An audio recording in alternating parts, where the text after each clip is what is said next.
How to create an email account in cPanel. This demo assumes you've already logged into cPanel and are starting on the home screen. Now let's create a new email account. Click the Email Accounts icon. Enter the email address you want to create and assign it a password.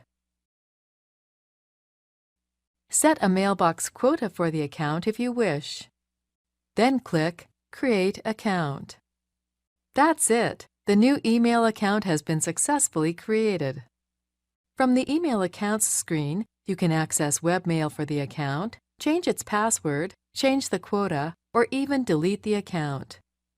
You can also create additional email accounts. This is the end of the tutorial. You now know how to create email accounts in cPanel.